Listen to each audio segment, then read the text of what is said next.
بسم اللہ الرحمن الرحیم۔ روایت ہے کہ حضرت داؤد علیہ السلام کی قوم کے 70,000 آدمی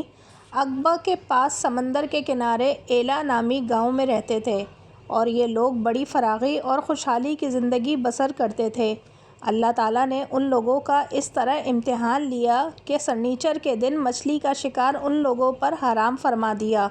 اور ہفتے کے باقی دنوں میں شکار حلال فرما دیا، مگر اس طرح ان لوگوں کو آزمائش میں مبتلا فرما دیا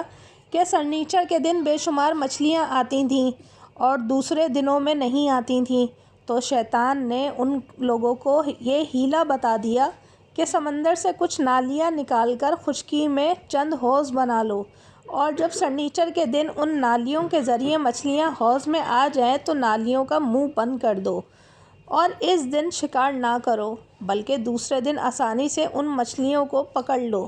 ان لوگوں کو یہ شیطانی حیلہ بازی پسند آ گئی، اور ان لوگوں نے یہ نہیں سوچا کہ جب مچھلیاں نالیوں اور حوضوں میں مقید ہو گئیں تو یہی ان کا شکار ہو گیا، تو سنیچر ہی کے دن شکار کرنا پایا گیا جو ان کے لیے حرام تھا۔ اس موقع پر ان یہودیوں کے 3 گروہ ہو گئے۔ ایک کچھ ایسے لوگ تھے جو شکار کے اس شیطانی حیلہ سے منع کرتے رہے اور ناراض و بیزار ہو کر شکار سے باز رہے۔ 2 اور کچھ لوگ اس کام کو دل سے برا جان کر خاموش رہے، دوسروں کو منع نہ کرتے تھے بلکہ منع کرنے والوں سے یہ کہتے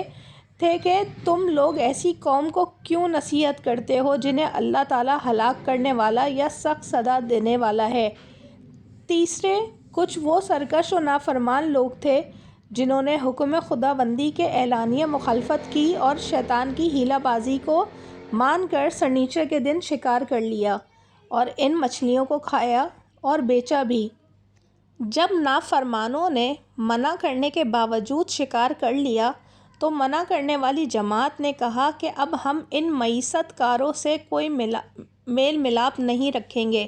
چنانچہ ان لوگوں نے گاؤں کو تقسیم کر کے درمیان میں ایک دیوار بنا لی اور آمد و رفت کا ایک الگ دروازہ بھی بنا لیا۔ حضرت داؤد علیہ السلام نے غضبناک ہو کر شکار کرنے والوں پر لعنت فرما دی۔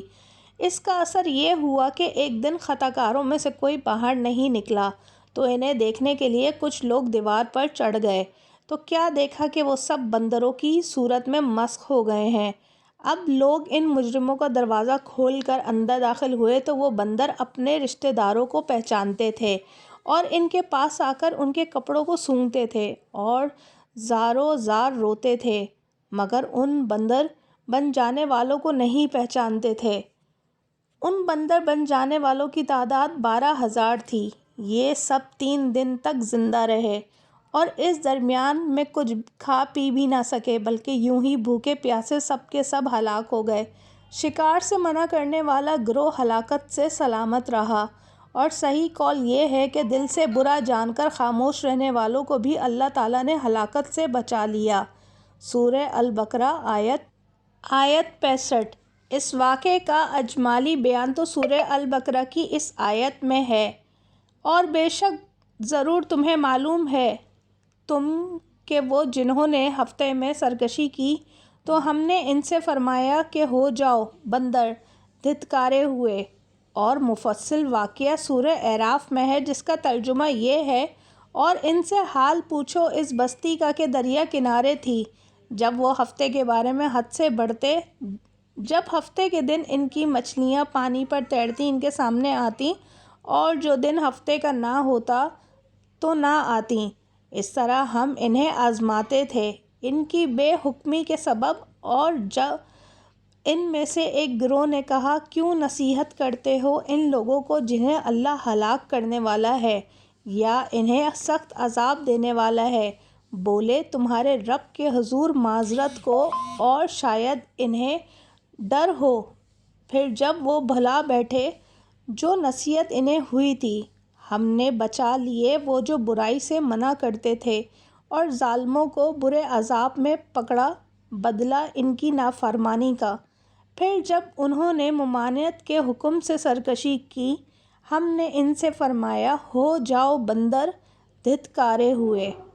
درس ہدایت۔ معلوم ہوا کہ شیطانی حیلہ بازیوں میں پڑ کر اللہ تعالیٰ کے احکام کی نافرمانیوں کا انجام کتنا برا اور کس قدر خطرناک ہوتا ہے، اور خدا کے نبی جن بد نصیبوں پر لعنت فرما دیں وہ کیسے ہولناک عذاب الہی میں گرفتار ہو کر دنیا سے نیست و نابود ہو کر عذاب نار میں گرفتار ہو جاتے ہیں اور دونوں جہاں میں ذلیل و خوار ہوتے ہیں، نعوذ باللہ۔ اصحاب ایلہ کے اس دل دہلانے والے واقعے میں ہر مسلمان کے لیے بہت بڑی عبرتوں اور نصیحتوں کا سامان ہے۔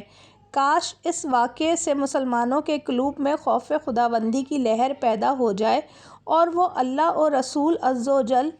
صلی اللہ علیہ وآلہ وسلم کی نافرمانیوں کی پگڈنڈیوں میں بھٹکنے سے منہ موڑ کر صراط مستقیم کی شارح پر چل پڑیں اور دونوں جہانوں کی سربلندیوں سے سرفراز ہو کر اعزاز و اکرام کی سلطنت کے تاجدار بن جائیں۔